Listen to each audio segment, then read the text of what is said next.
Hey y'all, so I am excited for my new discovery slash decision.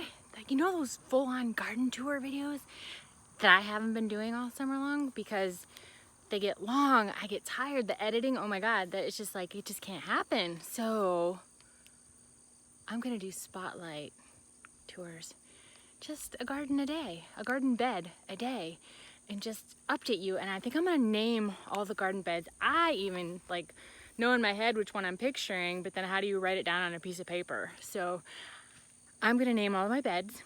I'll put that in the label of all of the videos, so then when you see me do another one for that same bed, you know, or you could search for it or something that way if you want to kind of just follow along a certain bed and see how those plants are growing.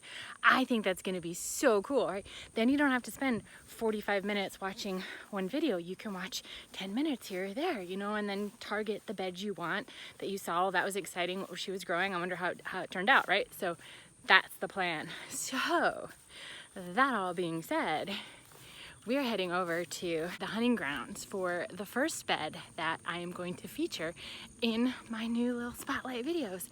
This one is the chicken bed. Yeah, should we call it the chicken patch? Is patch a good word? I think patch is a good word. After all, this is the Sage Patch channel, right? So yeah, the chicken patch bed. This is a brand new bed. I just built it. It's my second to last veggie bed that I have built in this plot of land here, and the second to last bed that I will build until my chicken coop is ready to go. I have to shift focus. I've got to get chickens. So, okay, brand new bed. Take a look. Okay, here it is. 32-ish feet of the chicken patch. So named because it's right across from the future chicken coop. And I'm also planting crops that chickens can eat as well. What I did for this bed was, it was basically a bare patch. I'm sure there's weed seeds, grass, and whatever underneath, but it was currently bare. So I just put cardboard down, then I put some native soil I moved over, had, you know, some broken down branches and randomness, clay soil and stuff in there. And then leaves, I also harvested from the side of our road, and then some, I can't believe it's chicken manure compost. And everywhere I have planted using this compost, even just straight in 100% compost, they've done amazing. So I'm definitely a fan of this, and it cost me $74 a cubic yard, whereas it was only like, I don't know, $37 if I got a 50-50 mix of cow manure and native soil as like an organic mix. And I'm just not as impressed with how that is done. I did try some of that as well, but this chicken manure compost beats all. So this is also, did I say already, the bed where I'm planting things the chickens can eat, even though we're gonna eat first. I wanna have extra, more than enough, so I can feed them. My plan is to not be on grains with the chickens, so we'll see how that works. Anyway, I have a canary melon here. Let me put this stuff down. I have canary melon there just as ground cover, and potentially I can still get some melons out of it before the first frost. Then I have some sprouting broccolis, placeholders for some Swiss chard that I still have seed starting that's not quite ready. And then I have a bunch of cabbage. Oh, and this here, I forgot, I didn't do my dill yet. Supposedly dill does really well by cabbage, so I'm gonna plant some dill. I haven't decided yet though if it can be under a row cover or not. And technically all of this stuff here can be under a row cover, doesn't need a pollinator, and I can keep the cabbage worms off of it and potentially any aphids that might want to move over, so we'll see. And I'm not going to harvest anything from this for a while, so I think yes, I am. I'm going to do a row cover. I just don't know if I can plant dill underneath of it as well or not. But anyway, back to what I planted, sorry. This is some of the Swiss chard. This is the rhubarb variety, and it's still a little early, but it was already been hardened off sitting outside, so I just brought it out here, and hopefully it'll make it. Cabbage, I've got different varieties. So the late flat Dutch are going to be 110-day crop, which is really cool, and then my golden acre are 65-day, and then sprouting broccoli, more of the Swiss chard placeholder kale.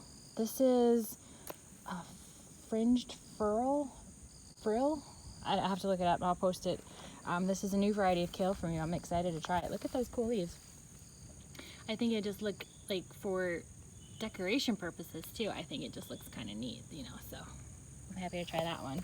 More cabbage, placeholders, purple sprouting broccoli. Well, I don't actually know if it's purple because this is seeds that I saved without any caution, so I have no idea if they cross-pollinated with other brassicas that were in my yard at the time. So we're just gonna see what happens.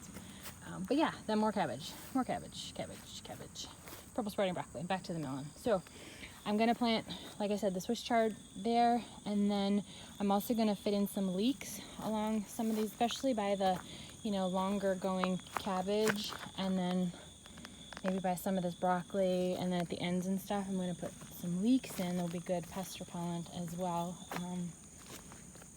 And that might be it. I'm not sure if I was thinking radishes in here. I might do some radishes because there's definitely, look at all that space. I mean, so maybe leeks or the radishes I can fit in. And there you have it. Accompanied by my ever faithful garden supervisors who aren't even looking this way. They're on a break. So I do think it's a bit early for all of these crops. We still have some summer heat that's, you know, on the way. I think this is a nice cloudy, rainy week I'm super grateful for, which is partly why I'm putting them in the ground. I already started the seeds. They're ready. I'm gonna put a row cover on, which is gonna give more shade and protection for them as well. And why not, right? Just give it a go. And if I get a jump on the harvest, cool. If they get wiped out, there's still plenty of time for me to start over and plant another round. I'm excited for a new crop and a new season of growing. I'm ready for the fall. As much as I'm loving tomatoes, and I'm still planting more tomatoes, and I have that bed I'll share with you as I get those planted, but it's exciting to get something new. I've never grown Swiss chard, and I've never grown that type of kale. Yeah, so exciting times. And all of these crops are frost hardy, so there's no worry as far as that goes. I mean, it's still only 75-ish days to our first expected frost date, which is still a 30% chance either way. Could it come early? Yes, but could it come late? And that's just a light frost too, so there's tons of growing season and not to worry about with these guys. Before I go, I should give you an update on, well, I should show you the row cover. Okay, so here it is before I go with the row cover on. I ran short, but that's okay. I have a piece I can patch it with, but there's a lot to still fill in down there, so I'll cover it once I've done that. I did use these, I call them clips, but the row cover pins, $1 for a good size pack of them at the dollar store.